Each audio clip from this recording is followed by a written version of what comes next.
Can't talk today. Hi everyone, it's Lauren, and today I have a little cheeky book haul for you. These are some books that I've got kind of over time and just haven't filmed a book haul for. It's not really like my July book haul or anything, just bits and bobs, just little things that I haven't shown on camera before. So going back ages ago, I bought a whole set of Penguin Little Black Classics and I never hauled them because I just bought these and nothing else, and I just thought I can't do a whole video going look at like the six, how many did I get? Six little books that I bought, so I just thought I'd show them now. So I've got a little range of kind of poetry collections and short stories because that's the kind of stuff I want to try and read a little bit more of. So first I have The Eve of St Agnes by John Keats. Got Well They Are Gone and I Must Remain by Samuel Taylor Coleridge. Gooseberries by Anton Chekhov, which is a collection of 3 short stories I think. Goblin Market by Christina Rossetti. I was really excited to read this because I was listening to a podcast, a Radio 4 podcast ages ago, and they were talking all about Christina Rossetti and about Goblin Market, and it sounded so interesting. So I'm really pleased that this came out in the Penguin Black Classics edition because I think that's really pretty and that's a really nice excuse for me to finally read it. The Yellow Wallpaper by Charlotte Perkins Gilmer. And finally The Night is Darkening Around Me by Emily Bronte. This is another one that I was really excited to get because after rereading Wuthering Heights recently, I was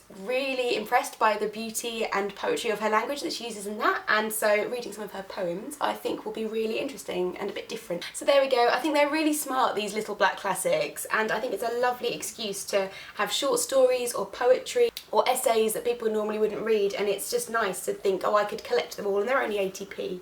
And I was going into this going, yeah, I'll buy 5. 5's a nice number, and obviously I bought 6. And so I think this is just a great excuse to get people reading a bit more out of their comfort zone. And then yesterday was a lovely day for me. We had a London-based booktube meetup, which was organised by Mercedes at Moses Bookish Musings, if I can say her name and her channel correctly, and Kirsty at Kirsty on Books. It was such a nice range of people who had really established channels, people who were just starting out, people who didn't have channels, and people who did more blogging rather than YouTubing. So it was just a lovely mix of people who wanted to talk about books and meet other like-minded people, and we went on a little bookshop crawl around North London. So I was quite restrained and only bought 2 books yesterday, but one of them doesn't count because it's like a collector's piece, so that's okay. That doesn't count as like wasting my money. That's an investment, if anything. Some of you will remember around Christmas I bought this beautiful edition of The Fellowship of the Ring, and I really wanted to start collecting the whole set because I love Lord of the Rings, but I've got a horrible edition with all 3 books in it, and it's got like the movie cover on the front, and it just gets, the spine is just completely ruined.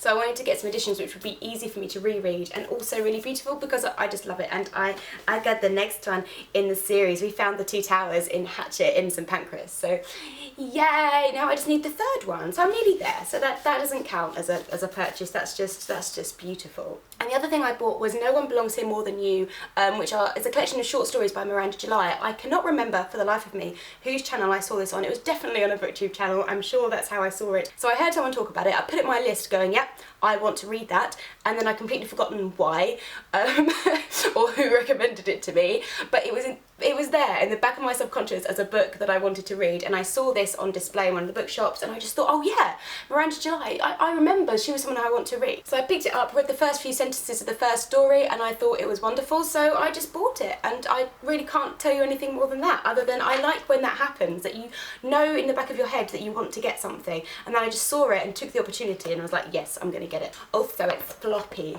and yellow.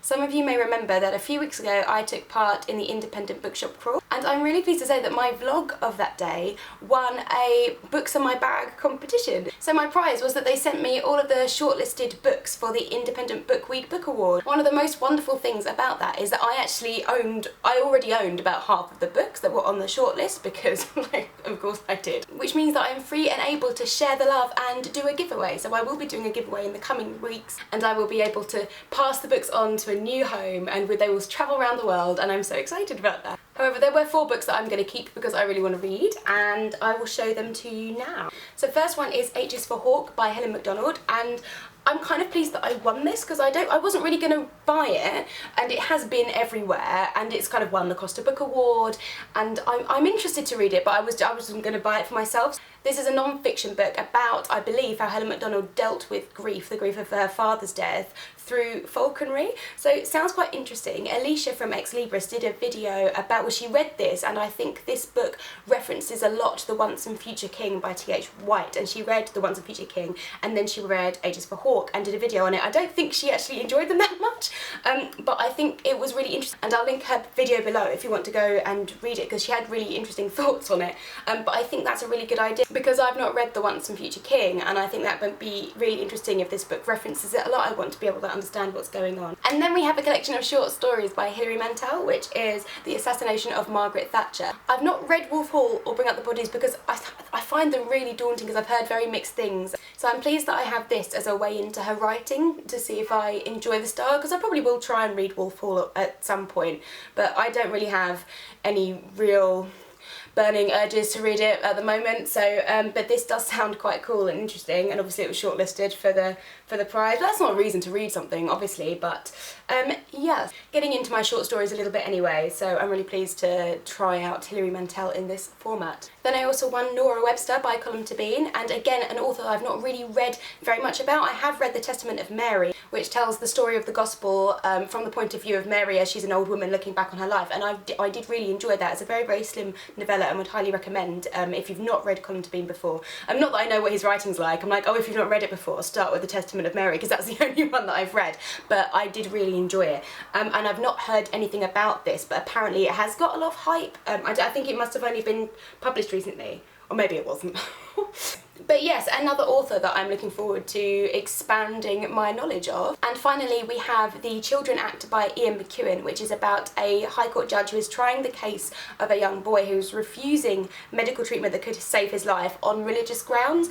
And so it does sound really interesting, and I'm not a massive Ian McEwan fan, but like, again, I want to kind of expand my knowledge of him. I always want to give an author a couple of goes before I decide whether I like them or not. I've read Enduring Love, and I started reading Atonement and just kind of got a little bit bored, but I don't know why. So I like this. I like that I've been sent all these books by like these people. Like, these are the books that I wouldn't have necessarily bought, so I'm really pleased that I won them.